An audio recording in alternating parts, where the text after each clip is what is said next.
Right, I think we are live now.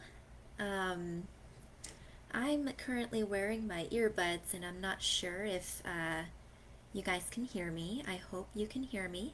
Um, if you do, please let me know in the comments. Um, just gonna wait a few moments for people to head on in. Welcome. Due to some technical difficulties, I didn't really know how to switch cameras in the middle of my presentation, so I'm just going to be focusing on what's on my desk. So I have our presentation about the artists here, and we're going to go through three artists. First, Raymond Saunders, then Faith Ringgold, and Alonzo Davis. And once again, this is collage art in the style of Black artists. And oh, thank you so much, Sanjui. Thank you for letting me know that you can hear me. um, yes, so we're going to go ahead and get started then. My name is Librarian Grace, and feel free to chime in with any comments in the comment section. I'll be here to address those questions, and yeah, I'm here with you all. So let's just start with Raymond Saunders then. Here we go. So this is a picture of Raymond Saunders, who was born in 1934. So now I believe, I think 86. Yeah, he's 86 years old this year. And he's actually quite local, so he is based in Oakland, which is not too far from here. And he is a collage artist, but he's also known for painting, drawing, and assemblage, which is similar to collage. And as you can see from one of his works over here, he's got lots of different mediums going on. So he's got paint, he has some paper, some text like the X and the O over here, lots of layers of things on top of each other, some scribbles. I like to think of him as a master scribbler because he's very good at the scribbling, and we'll see that in a few more of his works here. So this one's called Basic with the socks. It's pretty fun, and some scribbles, as you can see, in the middle of the page. And over here we've got Untitled Flower in parentheses. And so he painted this vase of flowers, but he cut out the piece of paper and he put it on top of another piece of paper. This white thing back here, and on top of another piece of paper right over here. And then layered some other things on the sides and the bottoms. And did some more painting over here. So you can see that he uses small bits of paper found in everyday life. He uses text, scribbling, painting, all of that stuff. And here's a few more of his work. This one's called Palette. It's a little bit more colorful than the ones that we just saw. Again, scribbles, some drawing, some paint splatters, some pieces of paper, and then over here some more pieces of found paper from everyday life that he, tore into small pieces. And you can see that collage is a lot about arranging your items. So you can start to think about the ways that Raymond Saunders has arranged his work and the different elements of the collage. and start thinking about how you want to arrange your items that you have in front of you. Next, we have artist Faith Ringgold, born 1930s. That means she's turning 90 this year, which is amazing. And here she's sitting in front of one of her pieces.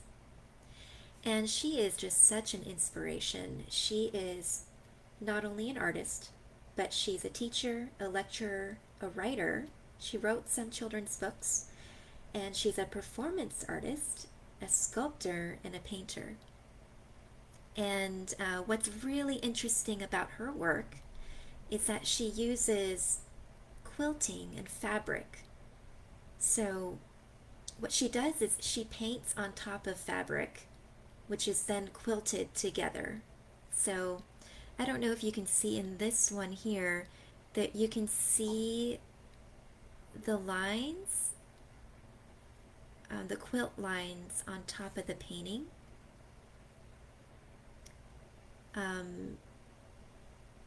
So the paintings are bordered with quilts. This one is really beautiful. And her work is displayed in museums all over the US. And this is a really interesting piece with a painting of Martin Luther King Jr. And this has been quilted onto more fabric, which is bordering it. And this one's interesting because it's hanging on a rod with some tassels coming down on the sides, the left and right, which makes it really different and interesting to look at. So she's using fabric, she's using paint, she's using her illustration skills. She's also using other objects like these rods and these tassels and some other textiles. So she was really inspired by Tibetan textiles in which they use embroidery and paint, I believe. I don't know too much about them, but you can always read more about her work because it's really amazing what she does. So here are some more, and as you can see, most of her subjects are black, and she does a lot of political work. And so lots of her artwork is filled with really powerful messages about race, about social injustice, and she uses her art as a way to spread activist messages to the world. And you can see that she uses text quite a lot. So in most of her work, in her quilts, painted quilts, she has text in it, like here as well. I think she wrote down part of the I Have a Dream speech in the background here. And text over here and all over this one as well. So she is quite an inspiration, and she's a really wonderful teacher and lecturer too. All right, so yeah, you can see again that this is a big painting that she did of this woman in the forest, and it's been quilted. You can see the lines of stitching, and it's then surrounded by a border of more quilts. All right, and so now for the last artist that we're going to learn about today is Alonzo Davis, who was born 1942. And these are pictures of him. And Alonzo Davis was born in Alabama, but moved to California when he was, I think, 11 in 1955. So he's been in California for most of his life, but he is a world traveler. So he kind of considers himself as a traveling artist. And he uses collage and assemblage as well to to create these messages of activism. And he advocates for black art and black artists. Ever since he was a young artist, he did that. So when he was a student at an art school, he disagreed with a lot of the focus of the coursework, which was primarily on white artists or the background, the Western background. And so he strived to meet other artists that were black and to be inspired by them. And he became a really successful artist as a result of that. He uses a lot of bamboo in his work, which is very interesting. I've never quite seen anything like this before. Again, bamboo. And in the back, he has an LED light shining through these little holes here. So, yeah, the assemblage, he really took that to the next level using technology, using bamboo sticks, and also paint, and a lot of other elements. Here, this is called African Direction 3, 1973.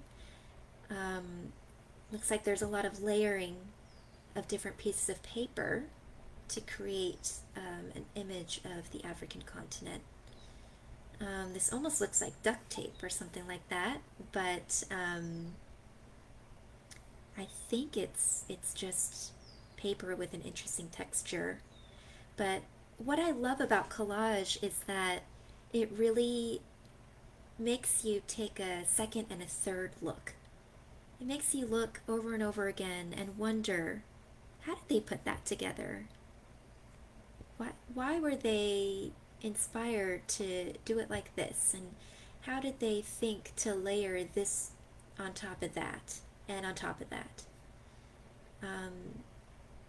So yeah, it's a very interesting medium to work with. Again, Alonzo Davis and his paperwork, combining different elements together.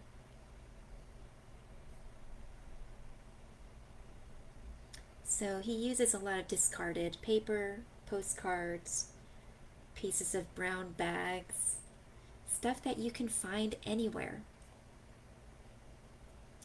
And this is a good example of that as well. This looks like some discarded pieces of brown bag paper. And what's interesting is that he uses patterns that he finds when he's traveling all over the world.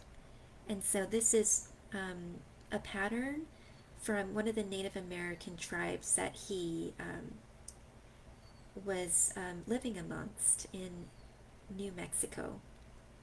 And he befriended a lot of the people there, and he was really inspired to create work that advocated for them and for their rights.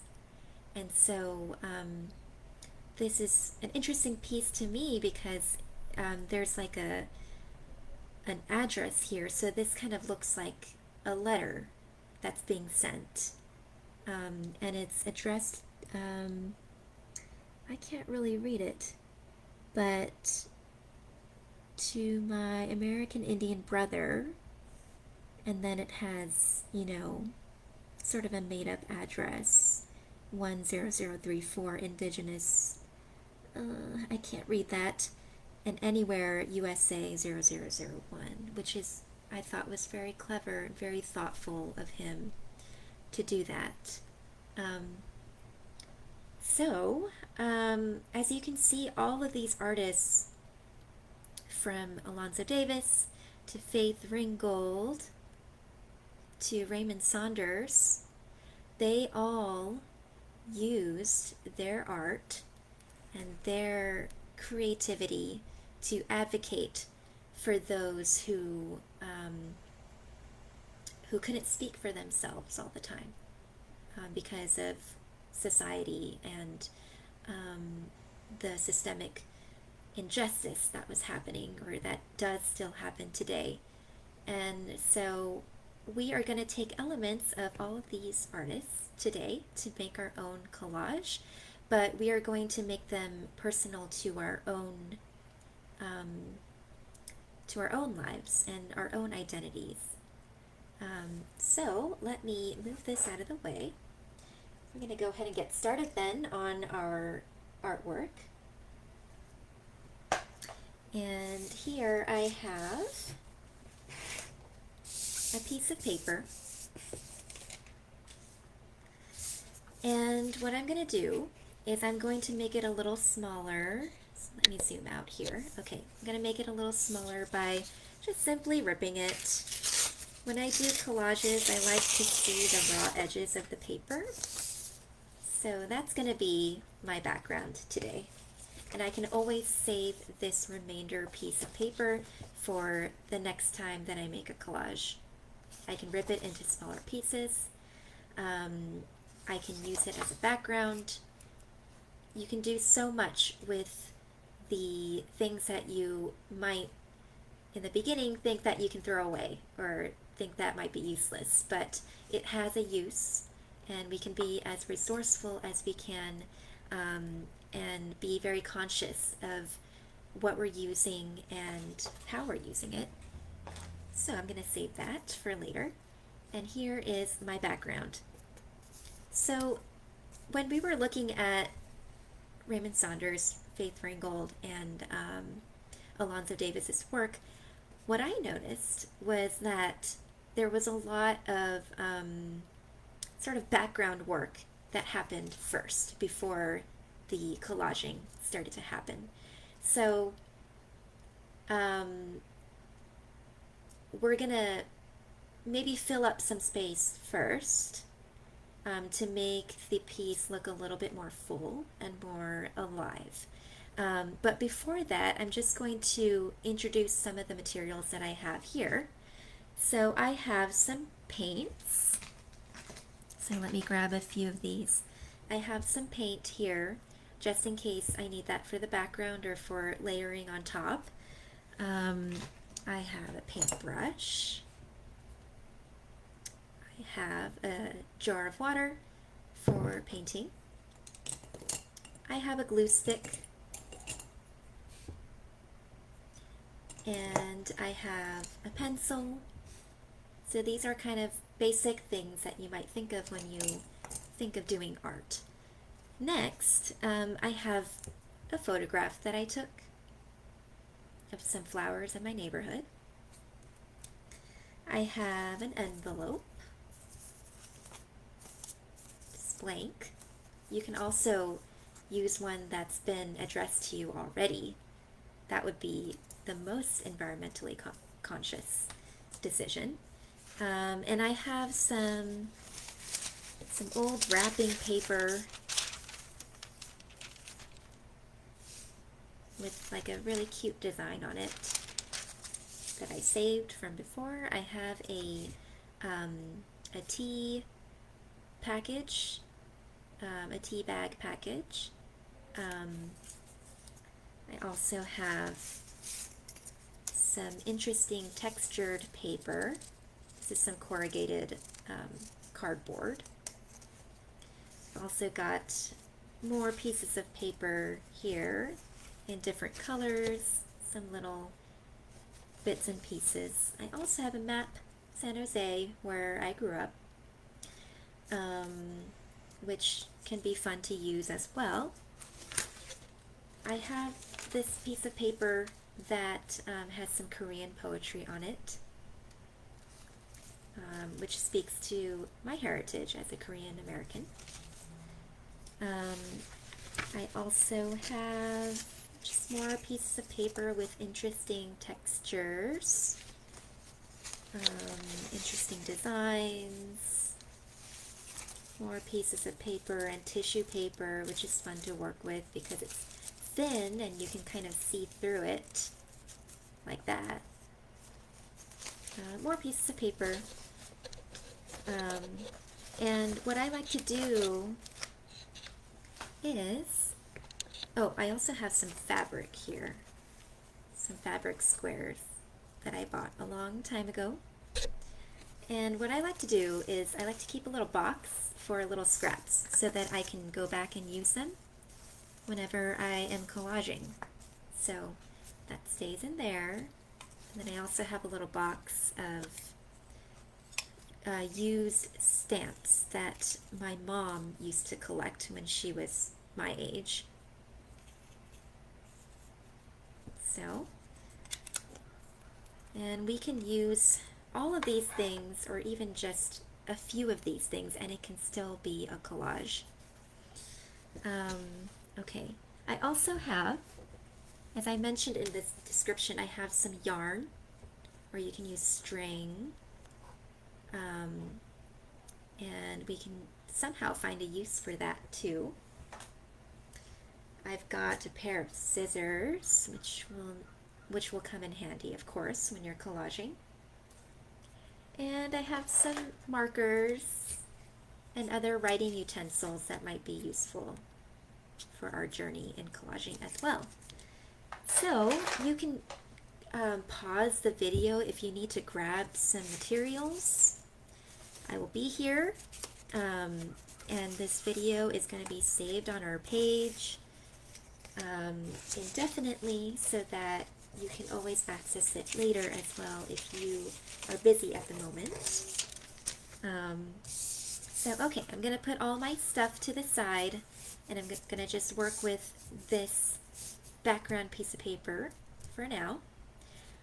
What I'm going to do is I'm going to take some paints, and I already have a palette here which has some paint here, so I'm going to get my paintbrush and get it wet. And I'm going to start painting. And you can use whatever colors speak to you, whatever colors you identify with the most.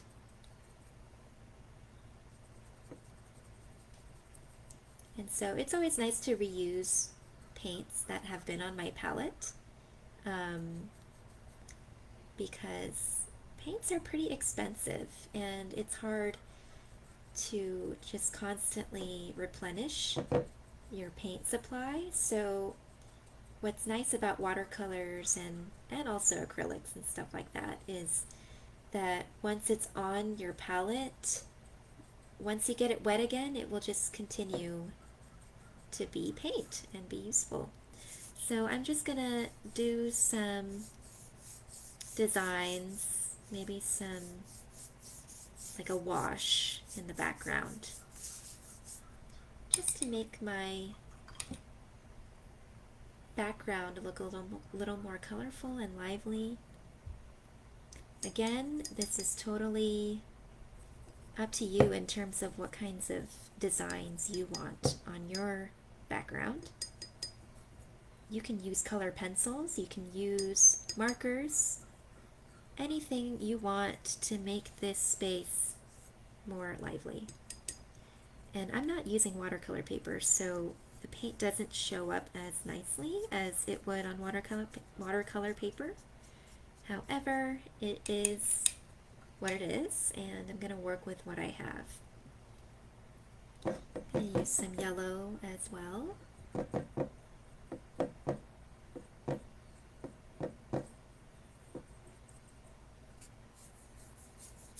Now I'm going to do vertical lines going up and down.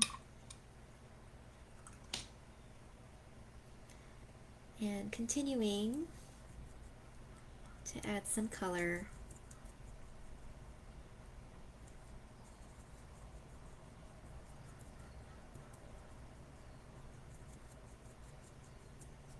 To the background. More vertical lines.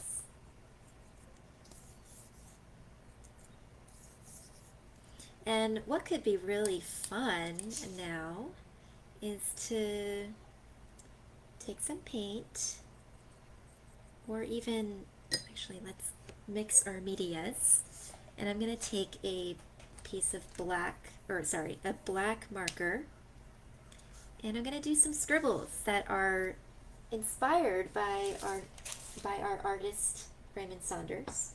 So let me actually show you some of his work here. So that was a scribble. That was kind of fun to look at. Also, more scribble over here, which is just a simple line or a more messy scribble, like here or there. So whichever one you like the most, and you don't have to copy exactly what Raymond Saunders did. You can do a scribble that is completely your own. So just have fun with it. Do a scribble. Do it. And then maybe something like that. All right, so we've got some paint in the background, very faint, very light. And then we've got some scribbles with our black marker. All right, so we've already used two different mediums, paint and marker. And what I'm going to do next is maybe start taking some elements of the piece of paper that I have in front of me. Okay, so what I like to do when I do my choosing of paper is, once I've chosen my paper that I want to use for my collage, I look at it, I decide, okay, which part do I want? Do I want this side or do I want this side of the map? And this side of the map is more interesting to me. So what I'm going to do is I'm going to just choose a spot and rip it. And I'm going to rip it again. And I'm going to start arranging things. And as you can see, I've already used part of this map before, and I've cut this curved line, which is really interesting.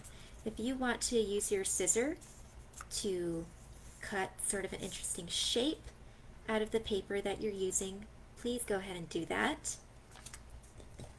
I can kind of show you on the other side how that can be done. So there's an interesting shape there. Another technique that I like to use is folding. So you can fold part of your paper so that it becomes 3D. Okay, so I'm going to leave that there for the moment. I also have this interesting piece of wrapping paper that I saved. And I'm going to maybe rip a piece of that off. And don't be shy about ripping, because honestly, the raw edges of the paper are really interesting. So I like leaving them very raw. Oh, and this paper is kind of see-through, which makes it even more interesting because I can see the scribble behind. Yeah, so I'm going to leave that there as well. And I have this piece of paper that has some Korean poetry on it, which is very personal to me because I am Korean and I can read what it says. And this piece of paper is particularly interesting to me because this is a Xerox copy that my mom made when she was in college. And so she had cut out already some Korean characters from this piece of paper many, many years ago. And now I'm doing it, which is, you know, really fun and interesting and very personal to me. So what I'm going to do now is maybe just cut out some text from here.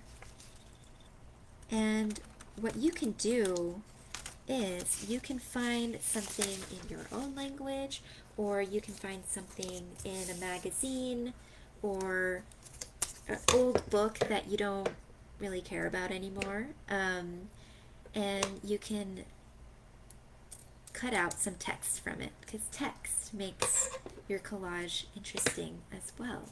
So already we have lots of different elements here that we're going to be using for our collage. Okay, let's see. So Faith Ringgold used fabric for her art. And let me remind you what her work looks like. So she did paintings on top of quilts, like these ones. And I've got some fabric here. And you can grab some old fabric from somewhere that you're not using.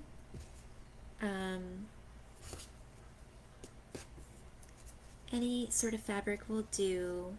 Let me choose one that speaks to me right now. So, got a piece of fabric here. I'm going to cut it into a square. You can cut it into any shape you want. Remember, this is your collage, so it's all about your decisions and what you like and what speaks to you. Okay, so got some fabric that reminds us of Faith Ringgold, and I'm going to maybe use some of this interesting black paper that has a texture to it. It's got some lines there. Let me try to focus the camera a little better. I don't know if you can see that. Anyway, okay, so I'm going to rip a piece off again. If you don't like ripping things, you can always cut like a circle or another shape.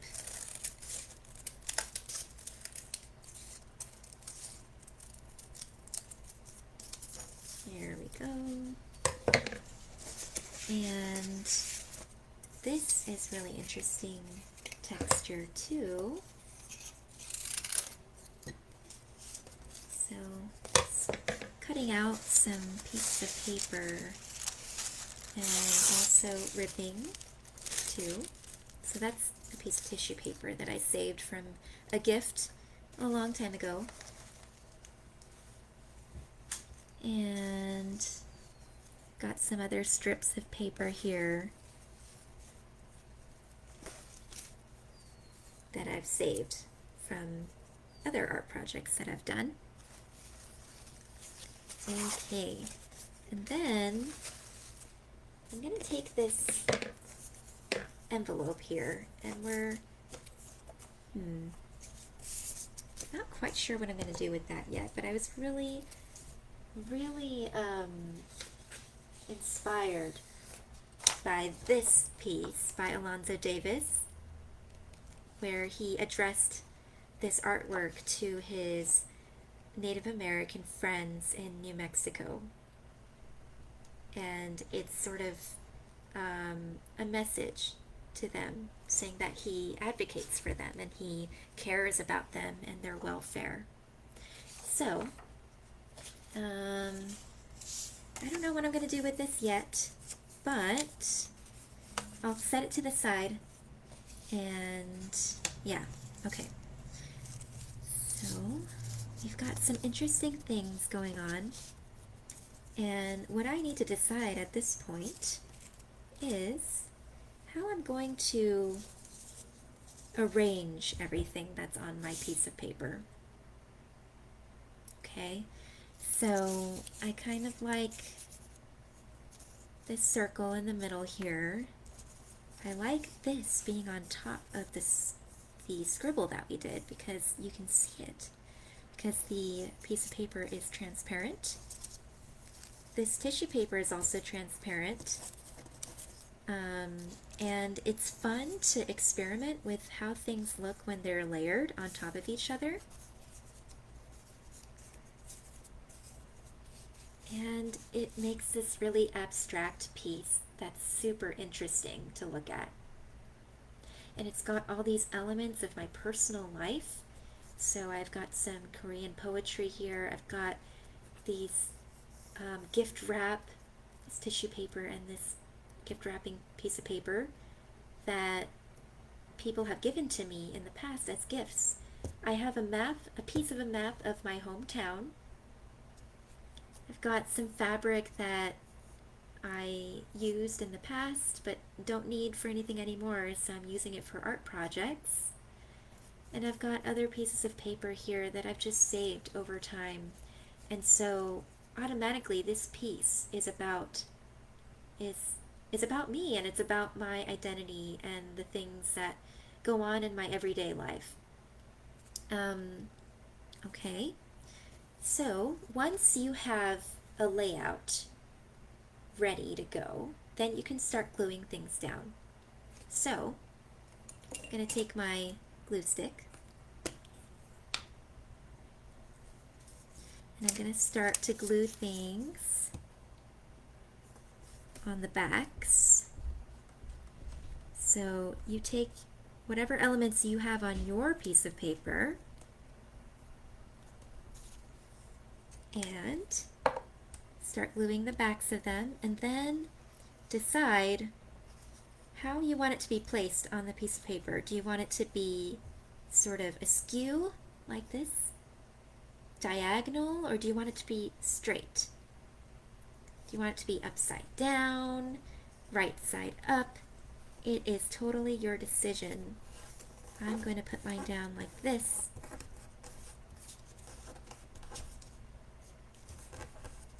Sometimes you need a little more glue. So there we go. Right. Then I'm going to glue down my Korean characters. So once you start the art of collage, you can start to put together little boxes of your materials like I have here. So I have a box of scraps that I like to use whenever I do collage. So I'm going to leave the piece of fabric there for now just because it's not easy to glue that on the piece of paper. So I've got my scrap of map for here, and I'm going to glue it down. And there was a piece that was supposed to be folded down like this, which again makes it more interesting and dynamic to whoever's looking at your art because it's 3D. Then be careful because I have all of these pieces of paper layered and I need to start with the bottom piece first. So I'm going to glue the bottom of that first. And it was somewhere over here, right? And then I have this piece of tissue paper. So let me know in the comments if you have any questions about anything, or what you're working on. What kinds of materials are you using? Alright, so I've got my piece of tissue paper that I'm going to place on top of this corrugated cardboard piece that I just glued down. Alright, and it's so interesting how the scribble comes out so clearly underneath. Okay, I'm going to get this piece of paper here. And this piece of paper here. Oops, I made a hole in it, but that's okay. Actually, what makes collages really interesting is if you do put holes in your piece of paper and you layer it on top of another paper, then you see the bottom piece of paper peeking out. So it would be fun to have like a word in that hole or something like that. Okay, so then I just have a few pieces left, so I'm going to continue to glue those together.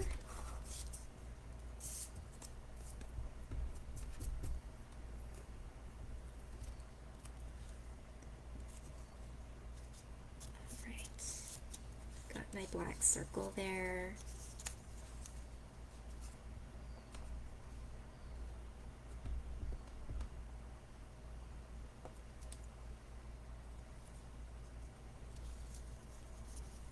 And this piece of paper is transparent too, so you can layer that on top of another piece of paper to sort of reveal what's underneath.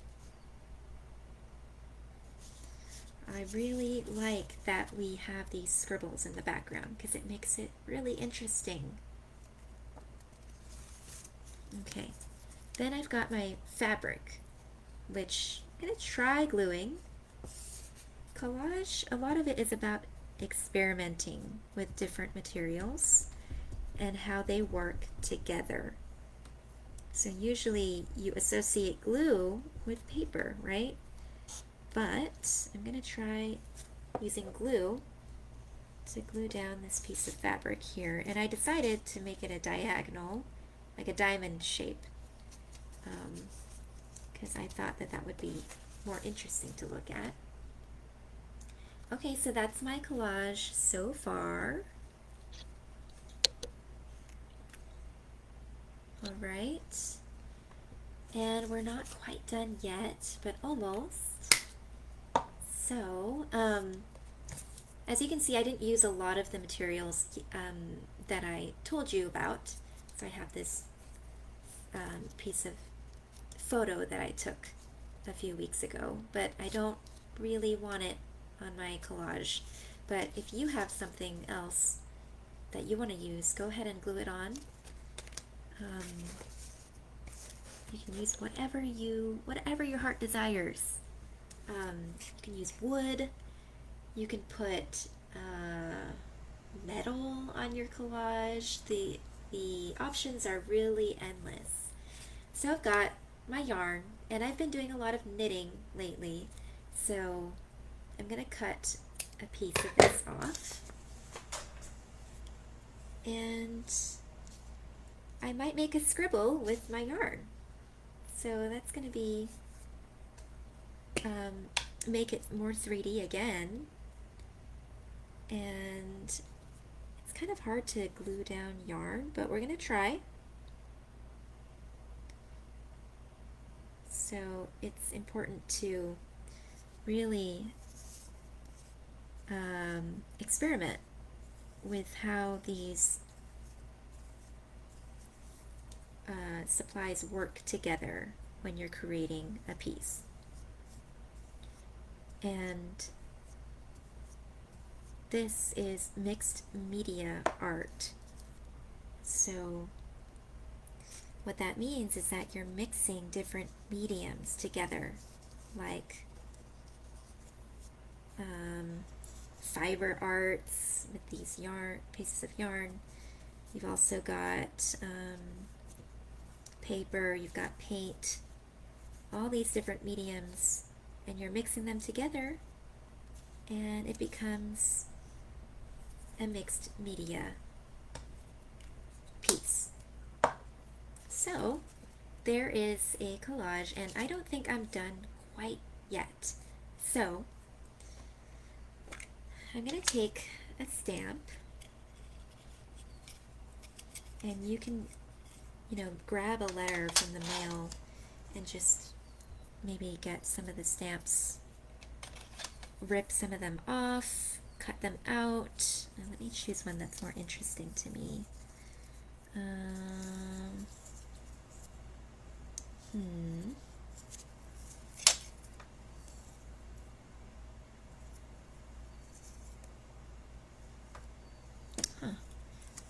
This one's actually quite interesting.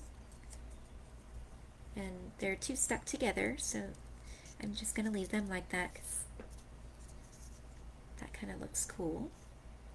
And I'm going to put that right over there. So let me grab my glue stick again. And I'm going to glue the back of this stamp. And put it maybe over here. Okay. Okay, so to me, this sort of looks like the back of an envelope. Sort of like how Alonzo Davis did, where he made his piece look like a letter that's being addressed to someone. I'm also going to emulate that because I thought it was a really good idea. So I'm going to take a pencil now, or you can take a pen, you can take a marker, a colored pencil. Actually, I might take this blue pen that I have, and I'm going to address it to somebody, maybe to my friends near and far. And I liked how Alonzo Davis made up that address. Maybe I can do 1, 2, 3, 4.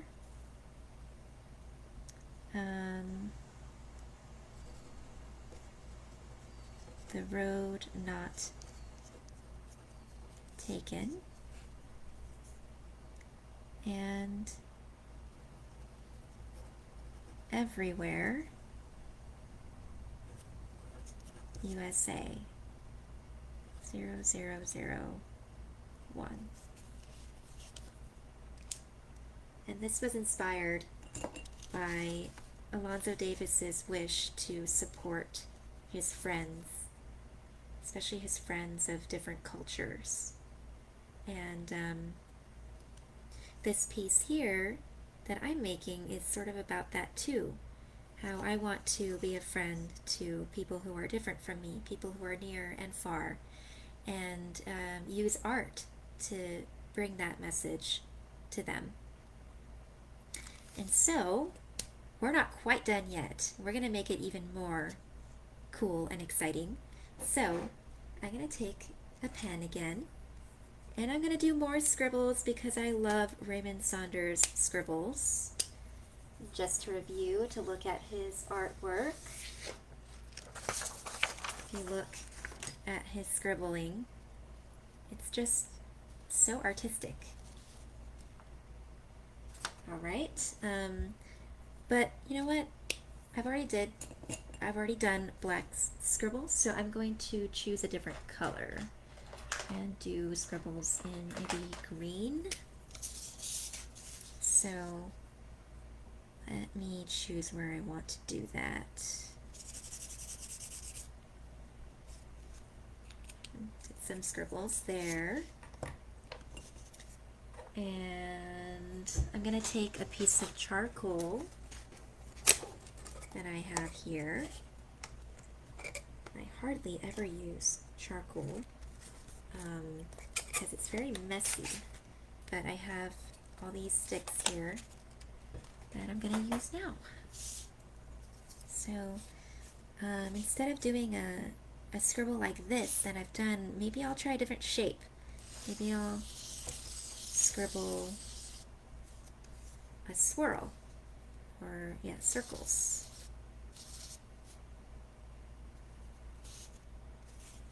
Maybe I'll do a square. Maybe some lines. Maybe I'll use this to create some interesting marks with my charcoal.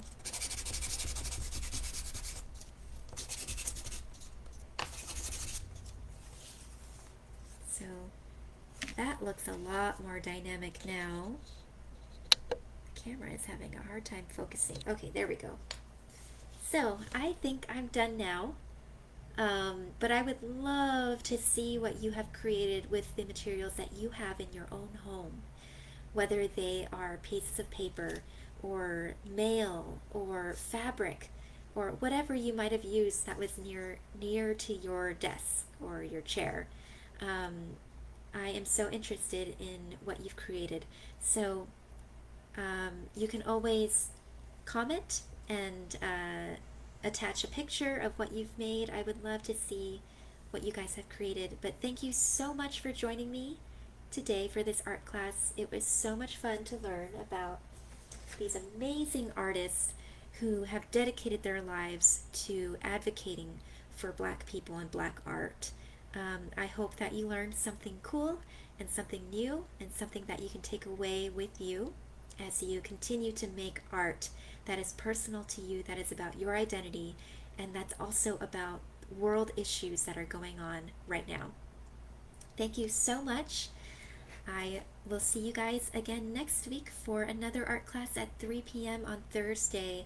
Next week we're going to be doing a painting emulation of Maud Lewis's cat painting, which is going to be super cute and super fun.